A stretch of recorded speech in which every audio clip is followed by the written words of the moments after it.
السلام عليكم ورحمة الله وبركاته. الحمد لله رب العالمين، والعاقبة للمتقين، والصلاة والسلام على أشرف الأنبياء والمرسلين نبينا محمد وعلى آله وصحبه أجمعين، وبعد. فقال جل وعلا: أعوذ بالله من الشيطان الرجيم، بسم الله الرحمن الرحيم. قد أفلح من تزكى وذكر اسم ربه فصلى. تیسواں پارہ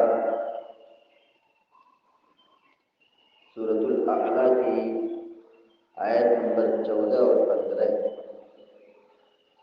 دو آیتیں ابھی آپ کے سامنے تلاوت کی گئی، جس میں اللہ رب العالمین نے کامیابی کا فلسفہ ذکر کیا ہے کہ کامیاب کون شخص ہے۔ اللہ رب العالمین کہتا ہے: قد افلح من تزکا، یقیناً وہ کامیاب ہو گیا جس نے اپنے دل کو پاک و صاف رکھا، اپنے دل کی صفائی یعنی اپنے نفس میں کسی بھی قسم کی کوئی کدورت، نفرت، بغض اور حسد، ان تمام چیزوں سے اپنے دل کو پاک رکھا، اس کی جگہ اپنے دل میں ایمان، تقویٰ، خشیت، اللہ کا ڈر جس نے اپنے دل میں رکھا، تو وہ آدمی کامیاب ہو گیا۔ قد افلح من تزکا وذکر اسم ربہ فصلی، اس کی زندگی میں اثر کیا ہوگا؟ جو آدمی اپنے دل کا تزکیہ کرے گا، اپنے دل کو پاک صاف رکھے گا، اپنے دل کی صفائی کرے گا، وذکر اسم ربہ فصلی، اپنے رب کو یاد کیا اور نماز کی پابندی کی، اللہ کو یاد کیا اور نماز کی ادائیگی کی، تو وہ آدمی کامیاب ہو گیا۔ دل کو پاک صاف رکھنے کا اثر یہ ہوتا ہے کہ آدمی عبادت کو بہترین انداز میں پیش کرتا ہے، عبادت کو اچھے طریقے سے دل لگا کر کے وہ کام کرتا ہے۔ آدمی کے دل میں خرابی ہو، کھوٹ ہو، بیماری ہو، تو آدمی نیک کام کرنے میں مطمئن نہیں رہتا ہے۔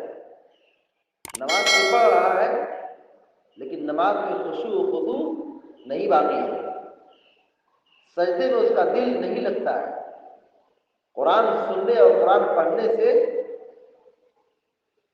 اسے مزہ نہیں ملتا ہے۔ یہ دراصل پہچان ہے کہ آدمی کے دل میں خرابی ہے، آدمی کے دل میں خرابی ہے۔ تو کامیاب وہ ہوگا جس کا دل ہر قسم کی گناہ سے پاک ہو، ہر قسم کی خرابی اور اللہ کی نافرمانی سے پاک ہو،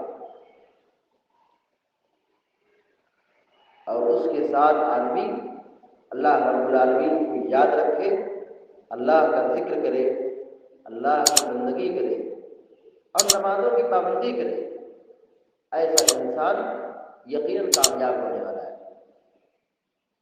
یعنی ہر ایک شخص کی یہ ذمہ داری بنتی ہے کہ وہ پہلے اپنے نفس کو دیکھے، اپنے نفس کا تصفیہ کرے، اپنے نفس کو پاک صاف رکھے۔ لیکن صورتحال آج کے زمانے میں بالکل برعکس ہے، بالکل الٹا ہے۔